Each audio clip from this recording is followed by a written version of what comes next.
조국 후보자를 둘러싼 이런 입시 비리에 대해서 어제 문재인 대통령께서 뜬금없이 대입제도 개편 필요성을 말씀하셨습니다. 이 마치 지금 이 사건의 본질은 개인의 위법, 비리, 부패가 문제인데 이것을 마치 제도의 문제인 것으로 돌려버린 것입니다. 한마디로 물타기한 것입니다.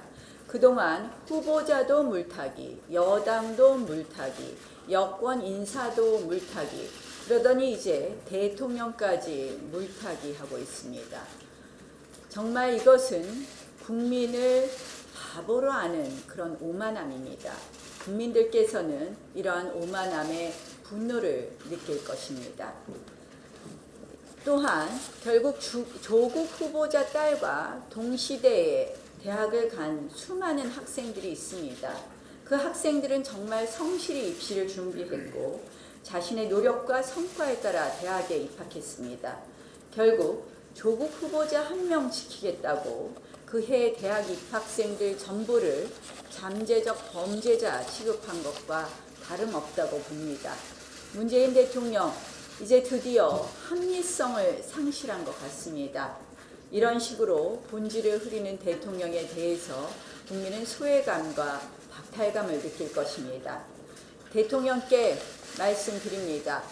촛불 굉장히 많이 언급하십니다. 이제 대통령께서 양심의 촛불을 켜주십시오. 여당의 모습에 정말 분노가 느낍니다. 이 각종 의혹이 동시다발적으로 처음에 나오자 처음에는 가짜 뉴스라고 전부 다 공격했습니다. 죄다 가짜라고 공격했습니다. 그러더니 그 의혹이 너무 심각하니까 비겁한 침묵을 했습니다. 이 비겁한 침묵을 하다가 이제는 어떻게 바뀌었느냐? 물타기 작전으로 바뀌었습니다. 그리고는 동시에 청문회 무력화로 임명을 강행하고 있습니다. 우리 국민 모두 청문회를 통해서 치밀한 검증이 이루어지기를 바랬습니다. 그런데 여당은 29일 이 2일, 3일 청문회를 이미 무산시켰습니다. 여러분들 잘 아실 겁니다. 법사위에서는 29일 날 제가 오늘 이걸 좀 들고 나왔어요. 오늘도 언제든지 합의하면 청문회가 있을 수 있다. 이건 말이 안 되는 얘기입니다. 저희가 늘 이야기했지만 청문회는 지금 29일 이후로는 수년이 될 수밖에 없는 상황입니다. 청문회를 하려면 세 가지 안건이 채택되어야 됩니다.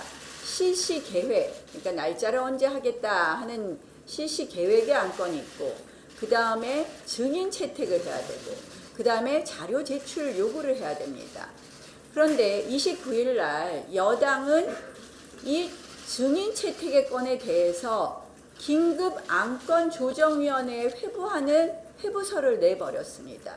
결국 29일에 오늘 2, 3일에 하겠다는 실시계획도 채택이 되지 않았고, 그 다음에 자료 제출 요구의 건도 채택이 안 되어 있습니다. 결국 29일 여당의 방해로 무산이 되고 나서 우리는 지금까지도 어떠한 자료도 받을 수 없는 상황이 되어 있는 것입니다.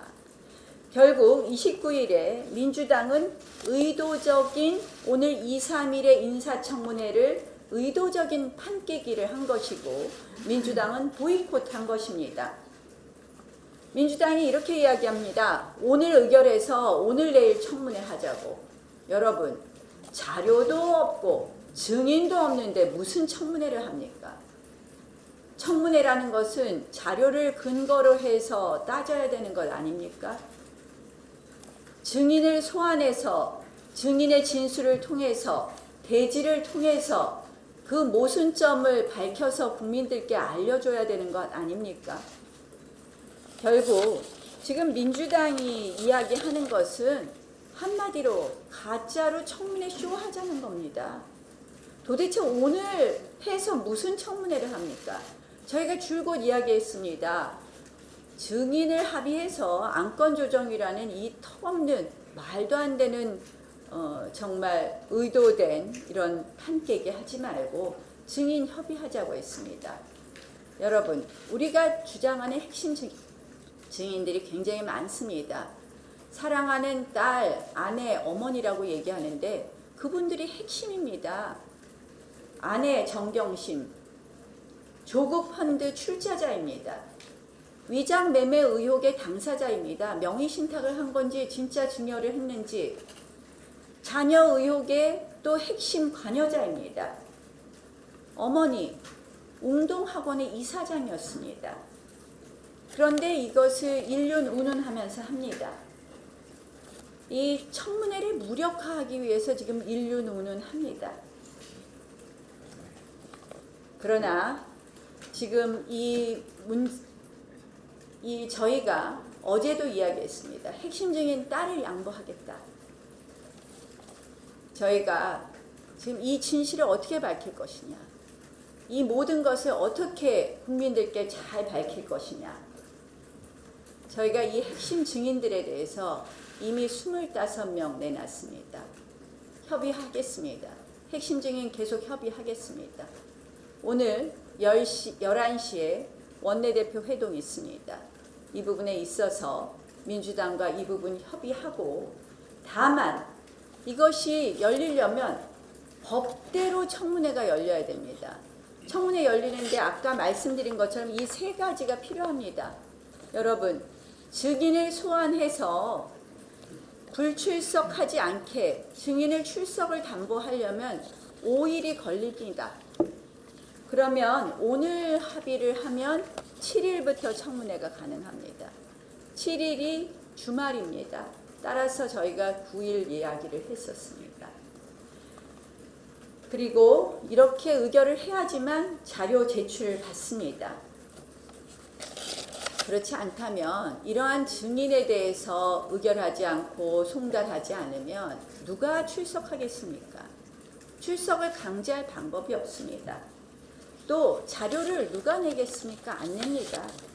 따라서 저희는 민주당에게 제안합니다. 이따 11시에 이 핵심 증인에 대해서 협의하고, 그리고 우리가 법대로 청문회를 열 것을 다시 한번 요구합니다. 초법적인 국민 청문회 운운하면서 쇼할 생각하지 마십시오. 게다가 이것은 법대로 청문회라는 것은 누누이 말씀드렸지만 20일 안에 청문 보고서가 채택되지 않을 경우에 대통령은 10일 안의 기간을 정해서 청문 보고서 재송부 요청을 할 수 있습니다. 그 10일이라는 것은 대통령 마음대로 하는 시간이 아닙니다. 대통령께서는 당연히 조국 후보자가 떳떳하다면 우리 야당의 제안을 받아서 이 부분에 대해서 우리가 청문회를 할 수 있는 시간을 확보하면서 이 기일을 정하여서 청문보고서 재송부 요청을 해야 할 것입니다. 그것이 법의 취지입니다. 그렇게 대통령께서 안 한다면 그것은 바로 조국 후보자의 비위를 감싸기 위한 것이다 라고밖에 보이지 않습니다. 그래서 무조건 오늘 내일 합의된 날짜이다.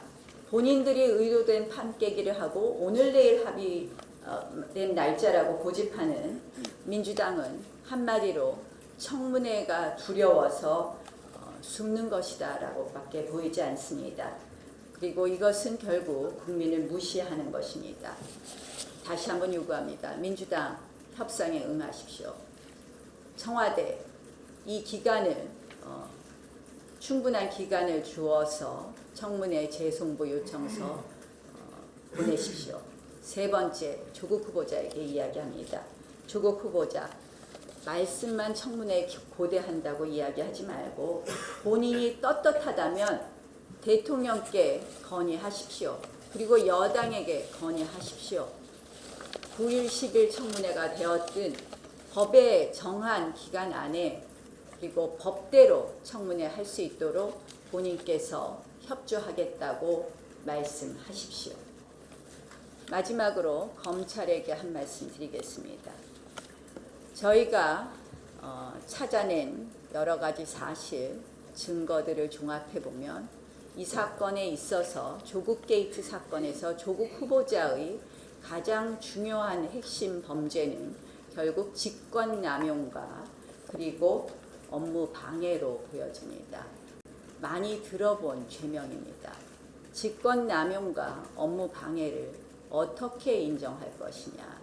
윤석열 검찰총장의 검찰은 그동안 국정농단 사건에 있어서 매우 광범위하게 인정했습니다. 묵시적인 업무방해, 묵시적인 직권남용을 넓게 인정했습니다. 그 기조를 유지하십시오. 이번 검찰의 수사가 결국 조국 후보 면죄부주기 수사로 흘러간다면 저희로서는 특검과 국정조사로 갈 수밖에 없습니다. 또한 만약에 그런 식의 이중잣대를 들이댄다면 검찰은 더 이상 검찰의 명예도 지키지 못할 것이고 검찰의 존립 근거도 잃고 말 것이라는 점을 다시 한번 밝힙니다.